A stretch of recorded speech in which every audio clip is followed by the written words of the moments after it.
শহরের প্রাণকেন্দ্রে আইনজীবীর ঘরে ঢুকে হাত সাফাই করল চোরেরা। কৈলাসহরে এক আইনজীবীর ভাড়া ঘর এবং মালিকের কক্ষে চোরের দল হানা দিয়ে মূল্যবান জিনিসপত্র এবং গুরুত্বপূর্ণ কাগজপত্র নিয়ে যায় আজ দিন দুপুরে। কৈলাসহরে চোরদের দৌরাত্ম্য এতটাই বেড়েছে যে তারা প্রতিদিনই দিবালোকে চুরি করতে শুরু করেছে।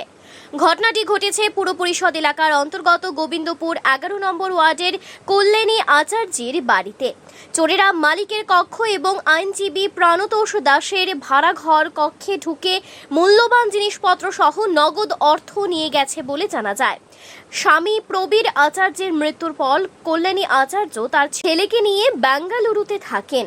4 বছর আগে তিনি আইনজীবী প্রাণতোষ দাসের কাছে 2টি রুম ভাড়া দেন। প্রতিদিনের মতো আজও প্রাণতোষ দাস সকাল 10টা নাগাদ আদালতে গিয়ে বিকেল 5টায় বাড়ি ফেরেন। তিনি প্রধান ফটক তালা বন্ধ দেখতে পান, কিন্তু প্রবেশ করে তিনি দেখেন যে তার রুমের দরজা এবং মালিকের রুমের দরজা খোলা। বিষয়টি সন্দেহজনক হওয়ায় একটু এগিয়ে গেলে দেখেন কল্যাণী আচার্যের 4টি রুম খোলা এবং জামা কাপড় এলোমেলো করে ফেলা। এছাড়াও উনি যে 2টো রুম নিয়ে ভাড়া থাকেন সে ঘরেও জিনিসপত্র এলোমেলো। সঙ্গে সঙ্গে তিনি বিষয়টি প্রথমে বাড়ির মালকিনকে ফোন করে জানান, পাশাপাশি কৈলাসহর থানায় ফোন করে এই ঘটনার বিষয়ে অবগত করেন। কিছুক্ষণের মধ্যেই কৈলাসহর থানার পুলিশ ঘটনাস্থলে এসে তদন্ত শুরু করে। চুরির ঘটনাটি এলাকায় আতঙ্কের সৃষ্টি করেছে। বিশেষ করে দিনের আলোতে ঘটনাটি সংঘটিত হওয়ায় নিরাপত্তার অভাব অনুভূত করছেন এলাকাবাসী। পুলিশ চোরদের ব্যবহৃত একটি কাপড় অর্থাৎ গেঞ্জি উদ্ধার করেছে। পুলিশের প্রাথমিক তদন্তে ধারণা করা যাচ্ছে এই যে বাড়ির সীমানার দেওয়াল টপকেই বাড়িতে ঢোকে তালা ভেঙে ঘরে প্রবেশ করেছে চোরের দল। আইনের রক্ষকরাই যদি নিরাপদ না থাকেন তাহলে সাধারণ মানুষ কি অবস্থা হবে তা সহজে অনুমেয়।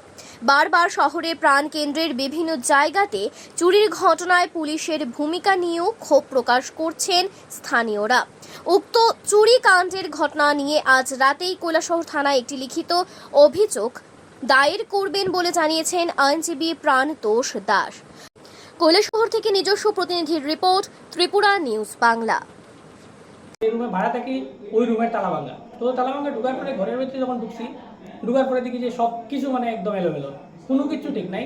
আমার পাশের ঘর মালিকের, তো মালিকের ঘরের যে গোডরেজ আছে লকার ভাঙছে, প্লাস লকার ভাঙে তো তাদের অনেক গোল্ডন দিছে, ক্যাশ টাকাও নিয়ে গেছে।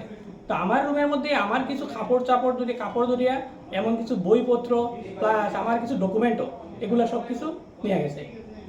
গোবিন্দপুর 11 নম্বর ওয়ার্ড প্রাণতোষ দাস, তিনি সে অ্যাডভোকেট, তাইনে একটা রুম ভাড়া থাকে, তাইনে রুমটা চুরি হয়েছে, কাপড় সাপড় নিয়ে গেছে গা, বইটু নিছে। 2 নম্বর হয়েছে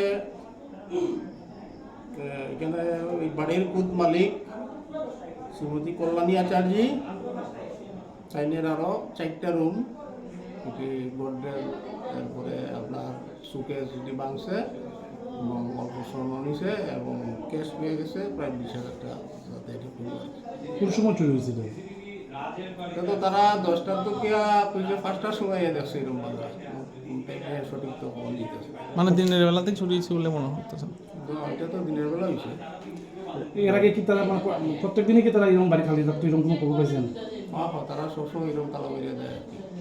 গোবিন্দপুর এলাকায় বাড়ি করে গোবিন্দপুরে আরো 2টি জায়গায় চুরির চেষ্টা হয়েছে বলে আজকে জানা গেছে। এই ব্যাপারে কি থানায় কোনো অভিযোগ ঠিক আছে, থানাতে অভিযোগ তারা করবো।